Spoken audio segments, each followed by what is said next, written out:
welcome back. We're looking back at the big races of 2013, and these guys' memories as well. We talked about them in the first part. You've got one or two more. Billy, your third big memory. Yeah, it's really, Don't mention Wolverhampton or Southall or Lingfield. No, I'm going to mention Goodwood because Goodwood is my local track, and it's a great course, and we have some great, fantastic sort of days out with friends and family. And my daughter was 6. Well, she was still in my wife's tummy, shall we say, in 2000 when we last went to Glorious Goodwood as a sort of family, and. So it's 12 years. You've got a great feeling about Goodwood, haven't you? I love Goodwood. If you're not yourselves for the untied gentlemen, don't you, at Goodwood? Is that the way to put it? No. I mean, we've taken... Amber went to Goodwood before she was 1. Yeah. So but you go to the posh part of Goodwood. Yes, That's what I'm trying to say. I did my years, and it used to make you laugh, but when Amber was growing up, we used to go to the cheap bit, and I would roll down the hill with her, because I've got some big hills. Right, okay. And I'd be rolling down the hill, sort of in my jeans and things. But no, we went back to Glorious Goodwood for the first time in a few years, and... fantastic day. The racing post photographer took some photos of the wife. We had a really nice beef baguette, as I recall, a couple of drinks. Beef baguette. That was the highlight, wasn't it? The beef baguette. That's the highlight. Apart from the beef baguette, then what was the highlight? Is that just the meeting itself was the highlight for you? I think just to go with sort of wife and daughter, get the kids going racing, and got a day off school. I think was it the holidays? It might have been the holidays. Let's hope it was. Yeah. So things like that as well, memories wise. More Sanford. Yeah, going to the races with your friends, family, it's the best feeling in the world. And don't get me wrong, as much as I'm going for the racing. Some of our tracks do a fantastic job of putting on both events. I know people are critical about the music after racing events, but at the same time, how are we going to get people to actually turn up if they don't have a knowledge of racing? But the point with me about music after the events, are they just going for they're going for the events? I mean, they love to be given a winner, but they don't go back, do they? I'd argue against that. My sister, I took her to see, I think it was Ollie Murs, when she wanted to go at Kempton. You took her, did you? Well, I was the guardian and / adult at the time, and we went along, and she backed more winners than me, not surprisingly. She's gone back? Yeah, she's gone back. She's gone back with her boyfriend a couple of times, and there wasn't music. She's just done it as a nice Saturday afternoon thing to do with the weather. It's a great initiative. No, I do as well. Goodwood, they have 3 Friday evenings, and they had bands this year afterwards, and don't ask me what they were, I can't remember, modern stuff. But there was people going there, kids going there. And then so your third memory then is not necessarily Ollie Murs. No, but it's the fact that when you go racing, it is something that you can all do. If the weather's good for the summer stuff as well, it is fantastic. Don't get me wrong, I love my national hunt racing, and that's why I go racing. But in the summer, if there's a good flat card and you just want to go and enjoy it, let your hair down, there's so many different venues that you can go to and do different things. Music after racing doesn't suit everyone, and it's not always right for the way that some of the tracks do it. But and it all depends who's on. I mean, you wouldn't go and see Duran Duran, for example. Or Who? Exactly. I've been to see Madness at Sandown. Well, that was pretty good, I would have thought. I wouldn't see UB40 at Sandown as well. Yeah. I saw Madness tribute band at Yarmouth, very good. But anyway, apart from a tribute band half an hour, and anything else from... Did we get your third memory? No. Was it groups wasn't after? Ollie Murs, no. It would be probably the most fantastic flat race that I thought I saw visually, which was the Arc this year. I watched it back, I think, at least 10 times. If you watch them coming towards the 4-pole, the filly that wins it, the way that she moves away from the field, it is phenomenal. I would recommend anyone go back and have a little watch. It's just the most fantastic race. Maybe not 10 times, but yeah. I mean, obviously there was a little bit of money involved to watch it 10 times, but if you watch it back, the movement and it's the sheer turn of pace that defeats a quality field, I think we'll agree. Yeah, no, I agree, and that's probably one of my highlights as well. I think it's an absolutely fabulous race, apart from picking leading light and the St Leger. But anyway, Luke. My third memory is more of a personal one again. It's Martin Smith's first winner, who we went and filmed at. Boris the Bold won a Hands and Heels apprentice race under George Buckle, and I met some of the owners the other day, and they were delighted that I was going to mention them on this show. So, hello if you're watching. Tell us a bit about the owners. I mean, obviously you're involved with them. We've done a piece which our viewers can view on YouTube, and we've still got it up there. What's the age group of some of the members there? I couldn't say that. Okay, well, let's put it another way to you. How much would it cost to be involved in a horse? Presumably it's a syndicate, is it? Yeah, it's varying prices. Boris the Bold's obviously already taken up, but as Martin mentioned, Little Princess Racing, it ranges from about £800 buy-in, something like £100 a month. I'm not totally sure on how much it is, but it's affordable, and just for a 10% share, and he's already had a couple of. Yeah, he's trying to persuade me to get in it as well. So. Yeah. Have you not got any? There's loads of good syndicates out there, though. I think if you do your homework and make sure you find one that's comfortable for your. Have you done enough homework on your latest one, Billy? Well, no. No, clearly not.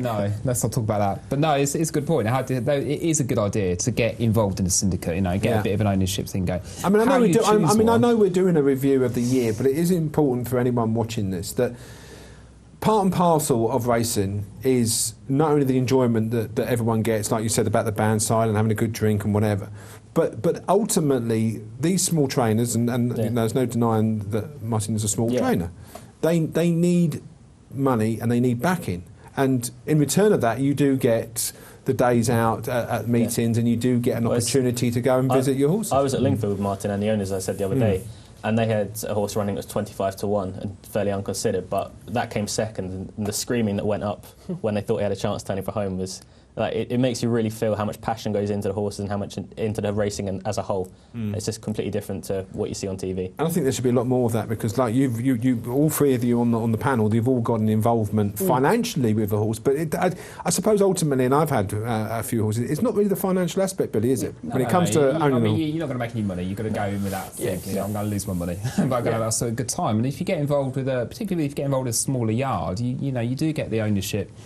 Maybe the enjoyment, the experience is that a little bit more. I mean, I looked at, I'll stop naming, but one of the bigger trainers has got like a website, and you go on and you watch your horse working on YouTube, whatever, and it's Surname begin with G? No. Oh, okay. Actually, but, someone's got a similar idea. That's all. Yeah. But I would disagree slightly, and I would say that. I mean, I'm with the Supreme guys, and it's Willie Mullins, which is fantastic, but I must say they do a good job. So, as great as small trainers are, need the owners. I wouldn't be too put off certain big owners if you're going to get the level of involvement and what you want. There's some people quite happy to sign up, turn up on the race day, and that's it. I'd quite like to visit a yard. I'd quite like to see other horses in training. Go and visit them. Yeah, I mean, I had two with Hugo Freld and Caspian Piper and Marky Bob. And it's just going down to the yard, maybe once or twice, all the members go up there, you have a drink or whatever, but and you realise how much work really goes into absolutely, racing yard. absolutely. It's tireless. Absolutely. Let's talk about the review of the year, and let's go back now to January. I mean, obviously January, by memory, was a very cold month indeed. There was some close fixtures. I was living in Vancouver, so it was even colder there. Oh, right, so you've got no memory of January at all? I was waking up at 5 o'clock in the morning to watch the races. Was you? Yeah. Okay, I mean, Melodic Rendezvous won the big race in January. It was the Tolworth, wasn't it? Yeah, Tolworth. And impressed. And it's gone on this year.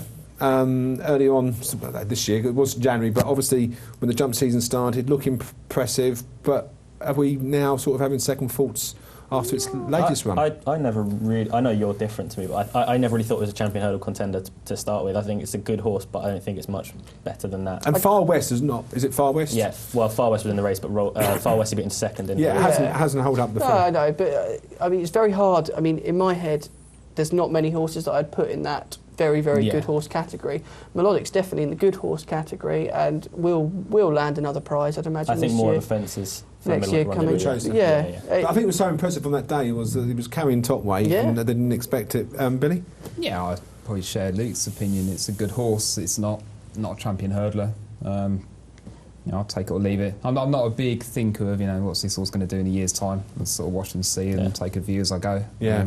Wise approach. Wise approach. Okay, so that was the big winner in January, and again, I do seem to remember that February was a bit of a washout. Sorry, January, you got one more. Go on. Media Jury won on a Friday night at Wolverhampton. And I remember, so I just cooked a roast dinner. We'd eaten the roast dinner, and I thought something in my head said I was supposed to bet, and I hadn't done it, so I dashed to the computer during dinner and put his bet on Media Jury. Went back and sat down. And got him tamed at 33 to 1 in a Class 7 handicap. The best medium. February. An acquired taste. And was your dinner cold by the time you got back? No, it's fine. It's a very enjoyable evening. I didn't wake up at 5 o'clock in the morning to watch that one. No. That one I left. No. Right, let's move on to February. And again, I mean, Rocky Creek was a winner. That was the horse that then caught my eye, and we all have them. I'm sure we've all done it. Oh, of course, a horse you see in February, January, you get a bit overexcited for Cheltenham, and then proceed to go. Luke always gets overexcited. In what sense of the manner? Well, we won't talk about your tweet going when you went to Lingfield, but anyway. But I saw Rocky Creek. It was an impressive performance. I then should have listened. Both parties, trainer and owner. Owner suggested it was going to go to the festival. Trainer suggested it wouldn't. Trainer was correct, and I lost my anti-post money. So it's quite interesting because I'm not an anti-post punter for that reason. Why would you back a horse that you don't know if he's going to even turn up? Well, I thought I was You're getting looking for value. value, though, aren't you? I thought I was getting value. Back in the day, maybe, but are you getting value now? You're getting value on... I don't know, on the day, if you've got sitting on a 25-1 bet and it's going off 5-1, then... But if you've got a 25-1 on a horse that's not going to run, it's no value at all. Obviously you're taking a risk. And the bookmakers, whereas before may have given you value, they're not going to give you value now, are they? No, exactly. Obviously, you're taking a risk of anti-post betting, and that's exactly... You need to be aware of that. You've got to measure the risk versus reward. The market I like at the moment, I've backed Champagne Fever in it ages ago, is the to win any race market, especially when we start talking about Cheltenham later. Multiple entries now. It's a nightmare trying to predict. Because imagine if you've got a fantastic looking anti-post ticket and it turns up in the slightly different version of a race. And then it wins that one. Then you feel sick. Well, whilst we're talking about Cheltenham, obviously we've covered January, February very briefly, but let's talk in more depth about Cheltenham. Highlights for you, expecting Grandway to run well and not... God, don't do that. I backed Grandway back in October and I went through all the nonsense of he's out, he's injured, he's out, and then suddenly I wake up in the morning and he's in, he's fine, he's absolutely fine, nothing's wrong with it, and then for it to fall and not even find out if he'd have won, which I still think he would have. But do you believe that? No, I'll take a different opinion on that. But that's the, you've got your own. That's the main thing, and you put your money where your mouth was and lost it. Yeah, you got stuffed. Yeah. And members of Cheltenham in general, then, guys. Anyone want to go first? I'll suggest that I think the biggest shock for me at Cheltenham was the price of the winner of the bumper. I don't think I'll ever see that again. One of the only winners I had at Cheltenham. Yeah, well, very shrewd. It was Mullins and Walsh, wasn't it? 20-1. Remind me the name. Briar Hill. How does a Mullins horse? How does a Mullins horse go off 25-1? Well, he had 4-5 in the race, didn't he? He did have 4-5 on top. With Ruby on it as well. It's not even as if it's Paul Townend or David Casey or Paddy on it. It's Ruby Walsh. It's the first string, and we all missed it. Yeah. Well, did you miss it? Yep. Was you not told it was the best one out the Mullins yard? No, I was obviously in the Guinness tent by that point, I think, and probably completely missed it. So I'm Briars Hill. We'll be talking about. We might as well briefly touch on Briars Hill again, cause like we did that run at the weekend and beat Azurian in Ireland. I wasn't overly impressed. It's hard to be impressive in a two-horse race, though. Yeah. I mean, if need to be scrubbing on, but then one. Near the end. The other horse, Azorian, when it came to challenge it found more, and I think Briar Hill is still green. I thought a little bit. Yeah, but was he a pointer? Did he come from the point field? Don't know that. Right, but someone can check that out. I'm sure he probably in this race as well. Briar Hill had to do all the donkey work out in front. Yeah, that's true. Memories of Cheltenham, Billy? Well, I went along on the Tuesday, so it was a fantastic day. Obviously, Cavega for me was really the highlight. I'm just hoping to see that. I'm struggling now to remember what Hurricane Fly? Oh, of course, God, no. How do we forget that? God, no. What do you mean, God, no? It wasn't a personal favourite for me. But this is a horse that, again, look, you talk about Quivega. That's not me saying I don't want it to win. Obviously, I was ecstatic that it won. Yeah. And you just got to keep someone who's on our team very happy. Yeah. But I mean, it did. I mean, it was beaten, and I was really happy. And I was afterwards. You think it's one of those races. You think, what happened? Where's my money gone? Yeah. Bobsworth. I struggle to find the right word to describe him. It looked unlikely again, and then he picked up and. Would Sonia Conti may have won it if it stood up? I'm not such a possibly. But that was an interesting race because that was when Long Run decided that they changed tactics and put him in the top and went off in front, didn't they? And I thought Sam rode a really good race to get a place. That was the most certain bet you could ever have in a Gold Cup with Long Run, but not so sure this season. No, now with recent performances, And I do remember Cheltenham having a little bit on Salsify. You were lucky with that. I know. We were lucky because I backed the other one that collided with the collided. And Mangan was on, right? Yes, 33-1. So I was looking at a really nice payday on the running. And that sort of thing when you've jumped the last, because National Hunt fans, you've got to jump the last, haven't you? Once you're in, you've got to jump the last.